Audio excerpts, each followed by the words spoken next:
Hey there, folks. John Oliver here, ready to tackle a topic that's as confusing as it is crucial: carbon offsets.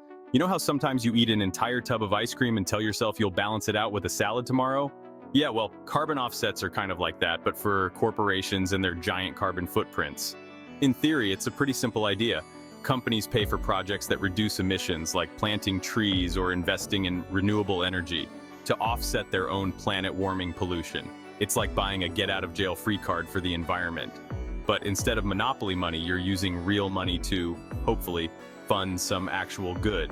But, like that salad you promise yourself after an ice cream binge, carbon offsets aren't always as effective as we'd hope. So, buckle up as we dive into the wild world of carbon offsets, where good intentions sometimes get lost in a haze of accounting jargon and questionable projects.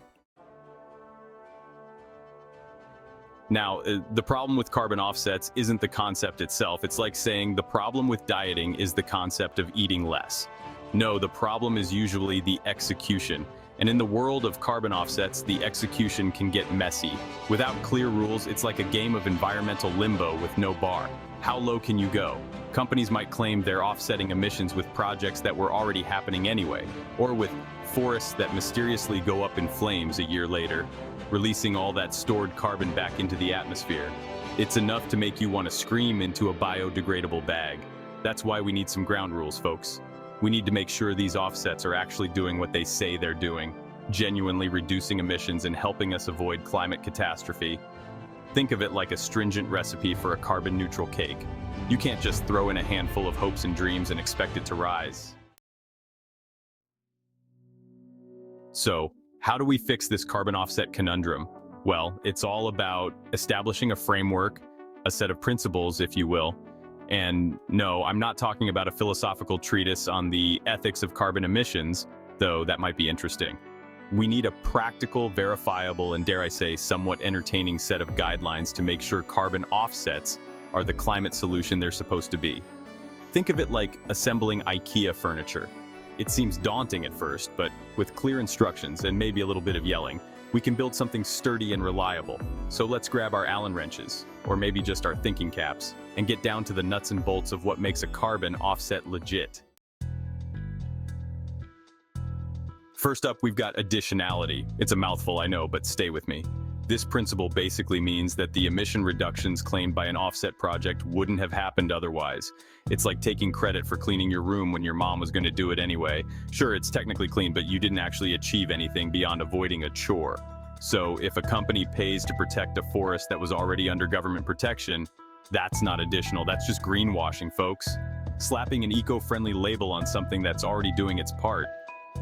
We need to make sure these offset projects are going above and beyond, not just business as usual with a fancy carbon credit attached.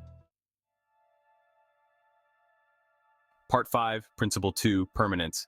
We need carbon storage that's not just a passing fad. Next, we have permanence, which is exactly what it sounds like. We need to make sure that the carbon we're removing from the atmosphere is staying removed. This isn't a game of carbon capture and release. We're not trying to create some sort of terrifying climate yo-yo. Think of it like this. Planting a tree is great, but if that tree gets chopped down or goes up in flames a few years later, all that stored carbon goes right back into the atmosphere. It's like spending years knitting a sweater only to have your dog use it as a chew toy. All that effort gone. So, permanence is key.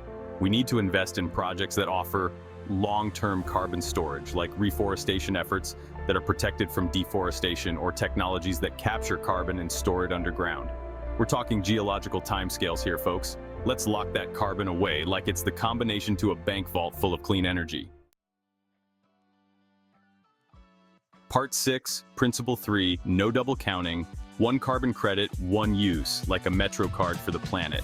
Now, let's talk about no double counting. This one is pretty straightforward. You can't sell the same carbon credit twice. It's like trying to use the same MetroCard swipe to get 2 people on the subway. It's not going to fly with the MTA, and it shouldn't fly in the carbon market either. Every ton of carbon dioxide removed or reduced should only be counted once. If a company buys an offset for a certain amount of emissions, no one else should be able to claim credit for that same reduction. It's like trying to sell your car but keep the keys. It just doesn't work that way. To avoid this carbon credit chaos, we need robust tracking systems and registries. Think of it like a global ledger for carbon reductions. Every transaction, every credit meticulously accounted for. Because if we're going to play this carbon offsetting game, we need to make sure everyone is playing by the rules. Part 7. Principle 4. Measurement and verification. Making sure those carbon reductions aren't just a figment of our imagination. Now, even with the best intentions, it's hard to manage what you can't measure. That's where measurement and verification come in. This principle is all about making sure that the emission reductions claimed by an offset project are actually happening in the real world, not just in some spreadsheet fantasy land. It's like when you step on the scale after a week of eating nothing but kale smoothies and your weight hasn't budged. Something's not adding up, and you need to figure out why. The same goes for carbon offsets. We need accurate data and independent verification to make sure these projects are delivering on their promises. This means using standardized methodologies to calculate emission reductions, conducting regular audits, and bringing in independent third parties to verify the data. It's like having a carbon counting referee, making sure no one's fudging the numbers or claiming victory before crossing the finish line. Part 8, Principle 5, Transparency and Accountability. Shining a light on carbon offsets because shady deals don't help anyone. Transparency and accountability are crucial. We need clear, accessible information about offset projects. Hidden agendas are as welcome as a fart in a spacesuit. Publicly available data helps hold companies accountable. Transparency builds trust in the carbon market. We're all on Team Planet Earth. Part 9, Case Study. A Tree-mendous example. A fashion company wants to offset emissions from its new line of organic cotton, vegan leather jackets. They invest in a reforestation project in the Amazon rainforest. The project must be additional, permanent, and accurately measured.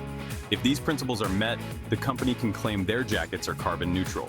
Consumers can then make informed decisions about the products they buy.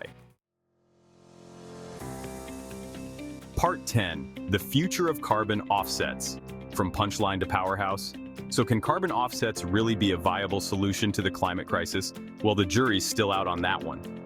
But with a robust framework in place, one that prioritizes those 5 key principles we've discussed, carbon offsets have the potential to play a significant role in our fight against climate change.